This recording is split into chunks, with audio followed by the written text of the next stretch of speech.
Seguramente ustedes conocen la historia de Barba Azul, de ese hombre de barba en punta, color azul, que entró a la historia por haber asesinado a sus mujeres. Pues bien, yo hoy les voy a contar la verdadera historia de Barba Azul. Hace tiempo, hace bastante tiempo, en lo que hoy es el territorio francés, vivía un señor llamado Bernardo de Mondragón.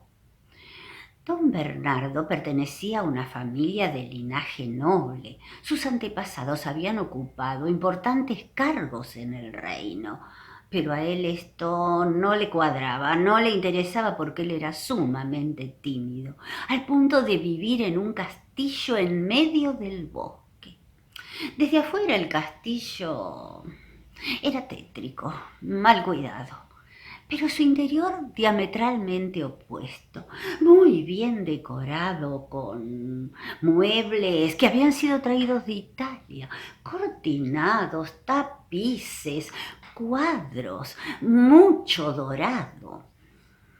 En una de las galerías hacia el final, en el castillo, había una habitación en cuyas paredes se habían pintado escenas cruentas de la mitología, pero habían sido pintadas con tanto realismo y con tanta vivacidad en los colores que más de uno llamó a esa habitación la habitación de las princesas desafortunadas, porque era tal la intensidad de los colores y la forma en que las figuras estaban hechas, que aseguraban que allí se habían cometido asesinatos.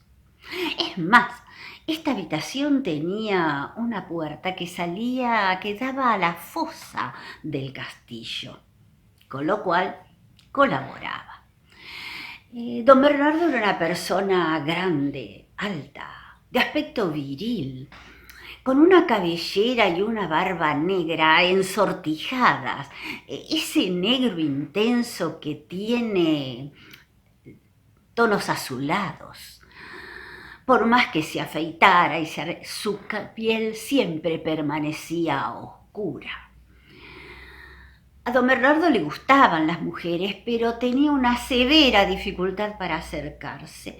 Cuando se acercaba a ella, comenzaba a tartamudear, aparecían una serie de tics, movía los ojos de una manera tal que las espantaba. No había forma que le consiguiesen a don Bernardo una esposa. Sus amigos se esforzaban en hacerlo, pero él, pobre, siempre lo mismo. Salían disparadas. Hasta que apareció Colette. El día que apareció Colette, las cosas cambiaron. Colette era una mujer trashumante, venía de pueblo en pueblo trayendo un oso al que le había enseñado a bailar y que mostraba con todas sus galas.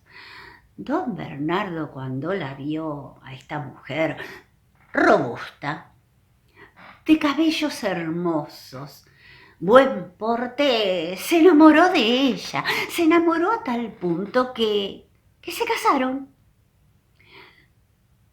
Todo al comienzo funcionó de maravillas.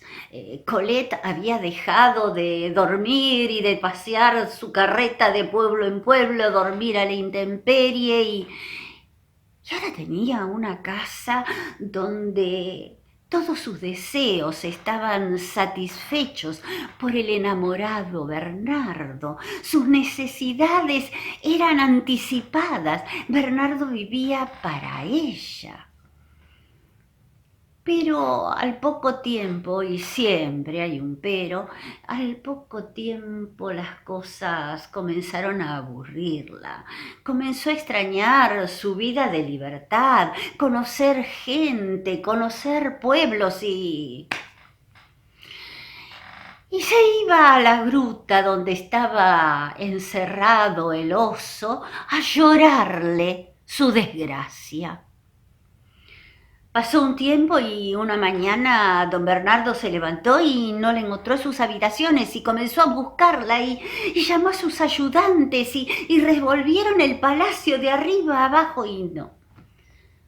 De Colette y del oso ni rastros. Lo único que vieron fue la puerta de la habitación de las princesas desafortunadas abierta y la puerta que daba al foso.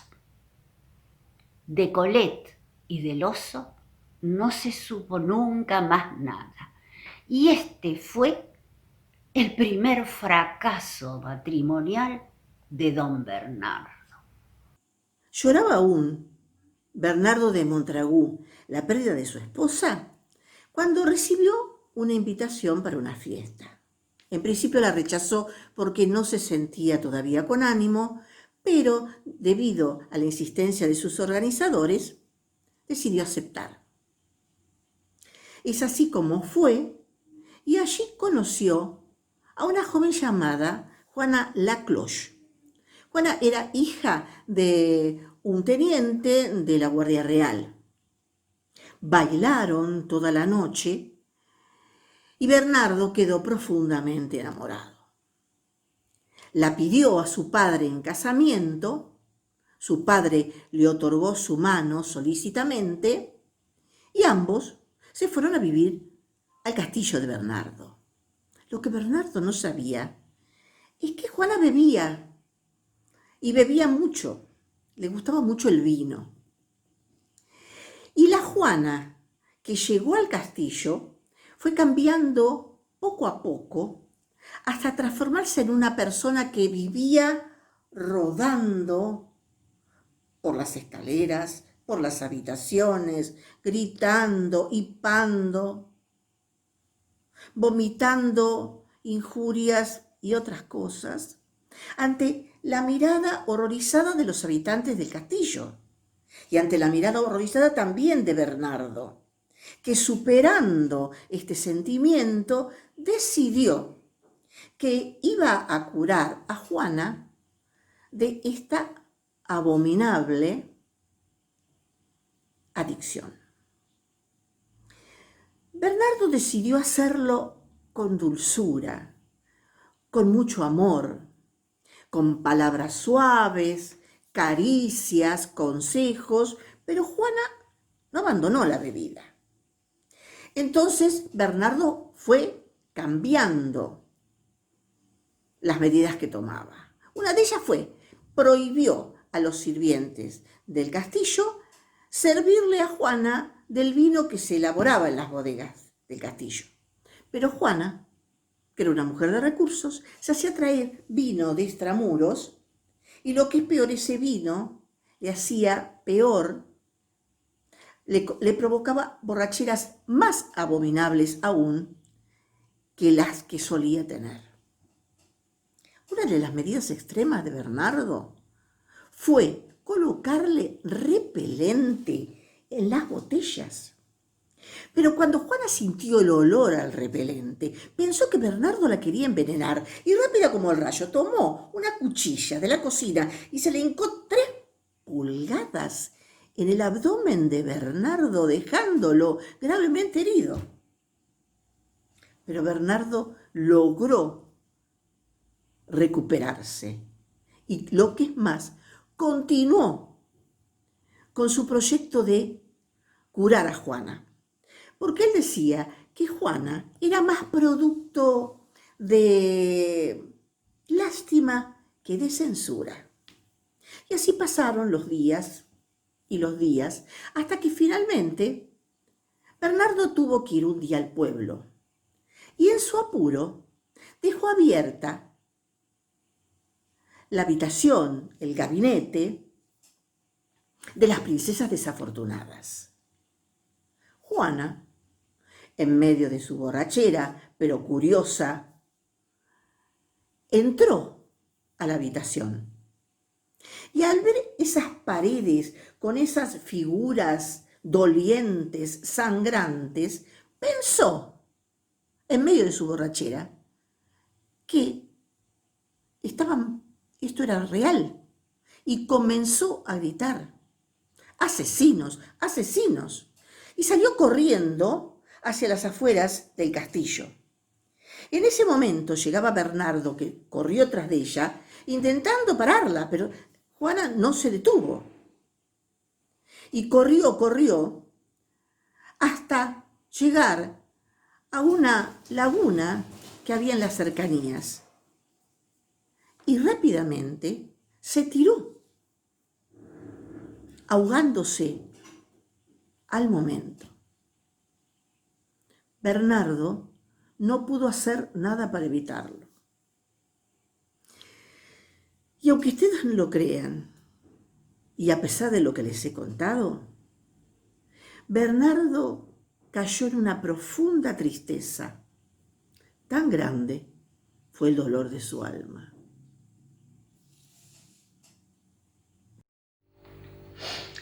6 semanas después del accidente, Bernardo contrajo nupcias con Gerarda, la hija de un campesino. Gerarda era una bella mujer, aunque visca de un ojo y renga de una pierna. Después del casamiento, Gerarda fue invadida por una loca ambición. Nada de lo que tenía la conformaba. Sus vestidos no eran lo suficientemente o no estaban lo suficientemente bordados. Sus alhajas no tenían la suficiente cantidad de piedras preciosas. Sus carruajes no eran lo suficientemente dorados. Bernardo era un hombre simple y sencillo. Él quería ayudarla para que ella pudiera conformarse con lo que tenían, que no era poco. Gerarda, sin embargo, siempre quería más. Y su objetivo mayor en la vida era llegar a ser la amante del rey. Cuando ella se dio cuenta de que esto no iba a ser posible, enfermó. Comenzó a ponerse toda amarilla, cada vez más amarilla hasta que murió de una ictericia. Bernardo, angustiado y triste, le hizo una tumba especial para poder recordarla siempre. Y ahí tomó la decisión de no volver a tomar esposa. Sin embargo, él fue elegido por Blanca de Gibraltar, la hija de un militar de alto rango. Blanca era una mujer muy, pero muy inteligente. Y usó esa inteligencia para engañar a su esposo. Lo engañó con todos los hombres de los alrededores. Lo engañó en su propio castillo, frente a él, sin que se diera cuenta. Pero así como era inteligente para engañar a su esposo, no lo era a la hora de engañar a sus amantes. Y un día, estando entregada a sus deseos carnales con uno de sus amantes en el gabinete de las princesas desafortunadas, fue descubierta por otro amante, quien en un ataque de celos la atravesó con una espada. El cuerpo de Blanca fue descubierto horas más tarde por los sirvientes, y la sensación de terror que brindaba ese cuarto se acrecentó. Bernardo se enteró al mismo tiempo de la muerte de su esposa y del deshonor que había sido sometido por ella. Él amaba mucho a Blanca y esto le trajo mucha tristeza y fue sumido en una depresión muy grande. Tan grande que enfermó casi de muerte. Los médicos nunca encontraban una cura, una solución para su problema. Los remedios que le daban no eran suficientes, hasta que un doctor le dijo que la solución a su problema era casarse nuevamente con una joven mujer. Y él pensó en su prima menor, Ángela de la Guardia, que seguramente pensó que aceptaría porque no era una mujer de fortuna. Y además Ángela era una mujer simple y sin maldad. Y si una inteligente lo había engañado, una tonta lo tranquilizaba. Pero se dio cuenta tarde de su error de cálculo, porque claro, era tan tonta que se dejaba llevar por todo lo que le decían. Si alguien venía y le decía, ay, ahí viene el hombre lobo, ahí viene el hombre lobo, metete en este cuartito conmigo, en este cuarto oscuro, ella iba y lo hacía. Si le decían, cerrá los ojos y abrí la boca y tomá este remedio, lo hacía también. Y encima le contaba todo a él con lujo de detalles. Lo que le habían pedido hacer, lo que ella había hecho. Y claro, era linda. Todos querían engañar a Ángela.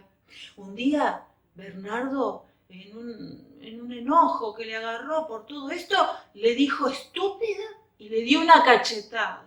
Claro, esto le trajo fama de ser un hombre violento, fama que nunca se pudo sacar de encima. Un día Ángela estaba bordando en el jardín del castillo cuando de pronto apareció un monje que, conociendo la naturaleza de Ángela, le dijo que en el bosque estaba el ángel Gabriel, que la estaba esperando para entregarle una corona de perlas. Y ella inmediatamente se subió al burro del monje y se fue con él. Se cree que se la comieron los lobos, porque de Ángela nunca más se supo nada. Después de los fracasos matrimoniales, Bernardo de Montagu no quería acercarse a ninguna mujer porque sabía que si acercaba o miraba a las caídas de ojos que en las fiestas hacían las casaderas, o cuando pasaban al lado de él moviendo la cadera, o se apantallaban con el abanico y le sonreían, él caía en sus garras. Por eso se apartaba, se acercaba a los hombres y cuando se las veía mal, huía. Los amigos lo vieron muy triste y entonces le acercaron a Alicia de Poltancín. Alicia era una huérfana que estaba muy entristecida y quería encerrarse en un convento porque toda su herencia había sido tomada por su tutor. Después de verla y que era tan bella y tener una alegría cuando ella se acercaba por lo dulce que era, decidió pedirle matrimonio y ella aceptó. Pronto se armó toda la fiesta, se preparó y rápidamente se casaron. Terminada la boda, fueron a los aposentos y cuando quiso él acercarse para consumar el matrimonio, ella le dijo: aguardad, señor, aguardad, yo debo conocerlos primero. Y tan la tristeza con que se lo dijo, que él, paciente como era y buena persona, se sentó al lado de ella y estuvo charlando durante toda la noche. Al día siguiente, pensándolo bien, se puso furioso. Tomó sus perros, sus caballos y los monteros y se fue de casa. Se fue de casa corriendo con esos animales hasta que no dieron más. Y cuando regresó y la vio, nuevamente se estimuló. Y cuando se acercó a tocarle el cabello y hacerle una caricia, ella se soltó de su mano y se fue al gabinete de las princesas desafortunadas. Y allí se encerró. Se encerró varias horas, inclusive al día siguiente estuvo toda la noche durmiendo ahí y él afuera cada vez se ponía más furioso y le decía que estaba ante los hombres y ante Dios casada y que debía consumar el matrimonio. Viendo que ella no cedía, entonces decidió que le anularan el matrimonio y se dirigió a Roma y le pidió, con un regalo de por medio, que era su estrategia, que disolviera el matrimonio, y así se lo hicieron. Ahí se prometió, cuando ya ella no estaba en el castillo, que no iba a tener otra mujer más. Pero pasaron varios años hasta que una viuda Cedonia de Lespoix se acercó un buen día viviendo en lugares cercanos. Nadie sabía quién era esta mujer, de dónde había venido, quién era su viuda, era viuda de quién. Unos decían de que había muerto en la guerra, otros que se había muerto en la India, y algunos decían que era muy rica porque ella ostentaba. Pero todo lo que ostentaba era una fachada. Ella lo único que necesitaba era casar a alguna de sus hijas. Tenía 2 hijos varones. Uno, Cosme, de 22 años, era muy, pero muy mala persona, ladrón, si bien estaba en la Guardia Real. Y su otro hijo, Pedro, si bien era honrado, era un borrachín, encima le gustaban jugar y hacer trampas, y tampoco era de fiar. Las mujeres, Ana era despreciable a sus ojos, no le gustaba demasiado, pero la Juana, la más pequeña, parecía inocente, era la máscara, por supuesto. Inocente, pero le gustaban los hombres. Así que después de varias fiestas, él aceptó salir con Juana y se lo hizo saber a la viuda Sidonia. Y la viuda lo aceptó como yerno. De todas maneras iba a tomar un tiempo para pensarlo. Bernardo de Mondragón tenía claro prácticamente quién iba a ser su esposa. Tenía especial predilección por Juana, pero prefirió conocerse un poco más y entonces invitó a Juana, su hermana mayor, y a su madre al castillo, a pasar unos días en el castillo. Y así fue como la señora de Lespoix, con sus hijas, sus hijos varones y algunos gentiles hombres que eran caballeros que estaban a su disposición, se instalaron en el castillo por 15 días.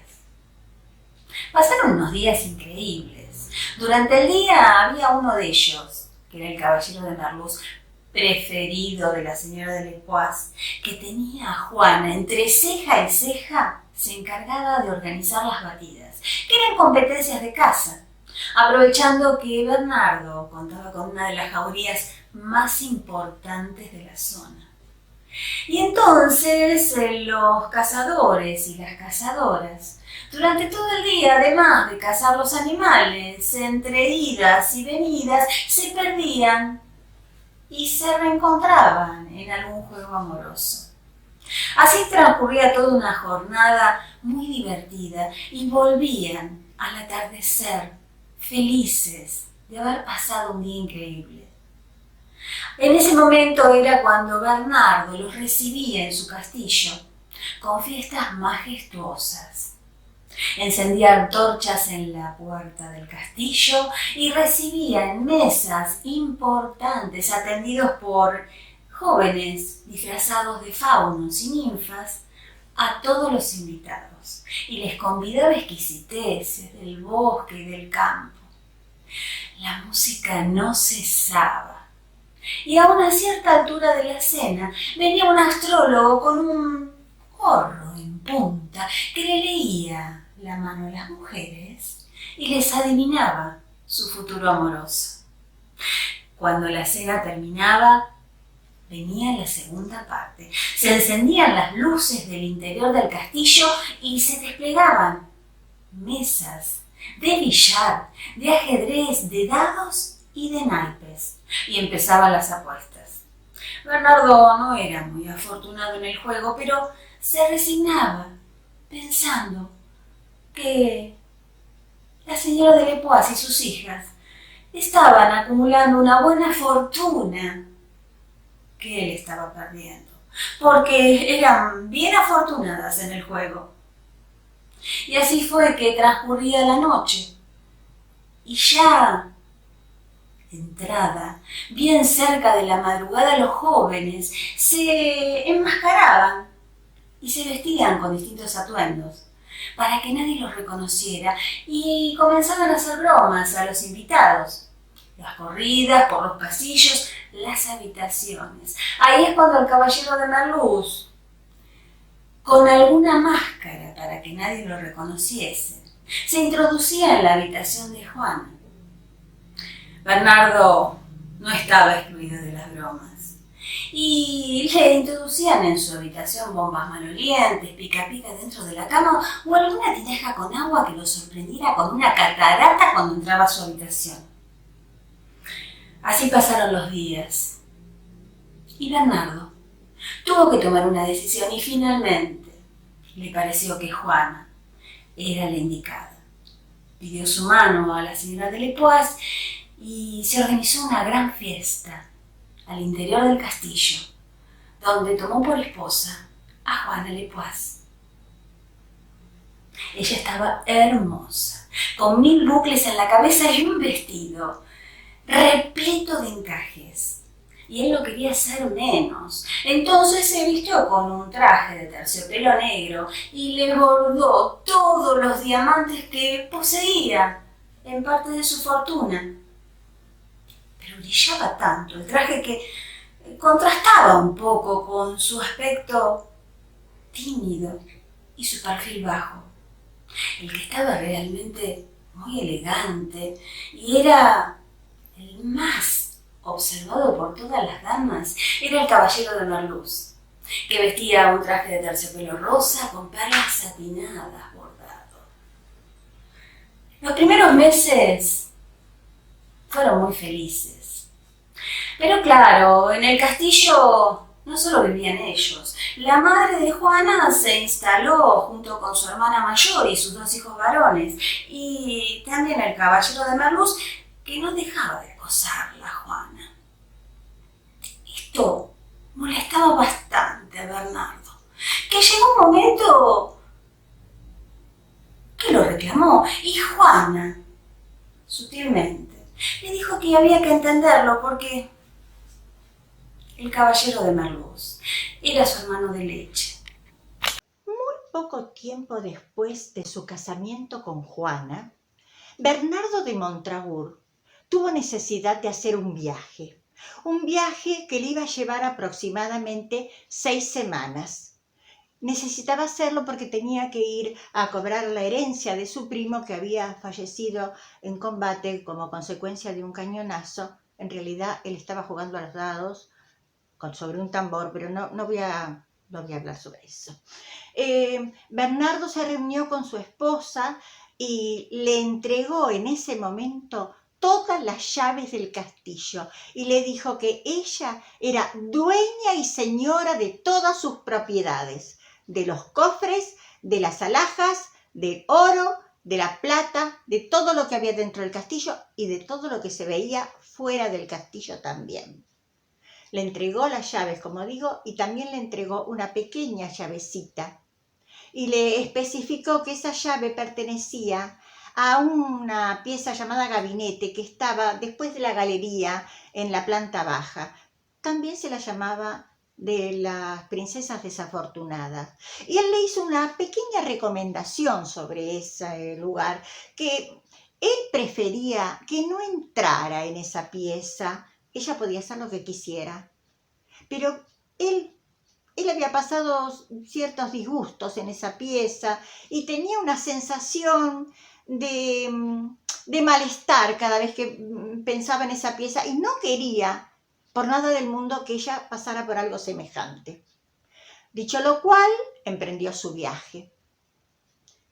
Le faltó tiempo a Juana para llamar a todas sus amistades, a los vecinos y convidarlos al castillo. Y ellos llegaron y empezaron a admirar las riquezas, el oro, la plata, todo lo que había. Era inconmensurable la belleza y la riqueza que existía en ese castillo. Y también la la halagaban a Juana diciéndole qué suerte había tenido en poderse casar con Bernardo. Juana entró a la pieza, entró al gabinete, y en ese gabinete fue que quedó de acuerdo con la Merluz en efectuar ciertos arreglos. Por eso después declaró lo que declaró.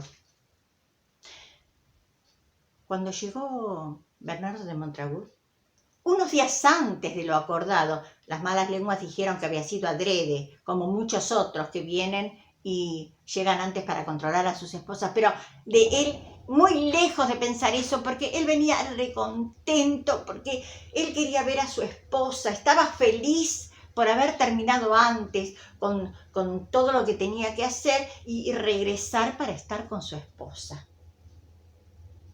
Bien, su esposa lo recibió de la mejor manera, pasaron el día, pasaron la noche y a la mañana siguiente ella le entregó las llaves, pero no le entregó la pequeña llave de las princesas desafortunadas, pero tuvo que entregársela. Al poco tiempo se la tuvo que entregar. Y cuando se la entregó, Bernardo miró y por el brillo se dio cuenta que había sido utilizada y se sintió muy mal porque él le había pedido que no lo hiciera. Y se lo dijo, que se sentía mal, que estaba triste, porque él esperaba que ella se siguiera de su consejo. Esas fueron sus palabras, nada más, y que esperaba que el tiempo le aliviara esa tristeza. Pero cuando terminó de hablar, Juana empezó a gritar: ¡Socorro, socorro, socorro, que me asesina! ¡Ay, Dios mío! A esa voz acudió inmediatamente la Merluz, que estaba escondido en un armario. Era lo convenido, con la espada desenvainada, pero él solo llegó. Lo convenido había sido que llegaran también los dos hermanos, pero no llegaban. Y cuando Bernardo vio que la Merluz venía con la espada desenvainada, se defendió. Juana salió corriendo a la galería gritando: ¡Por favor, todos entren, por favor! Ana estaba en la galería tratando de convencer a los dos hermanos que no querían entrar. Pero cuando vieron que salía tan desesperada Juana porque le estaban matando a la Merluz, entraron con las espadas desenvainadas y clavaron esas espadas en la espalda de Bernardo de Montagut, que fue asesinado de esa manera.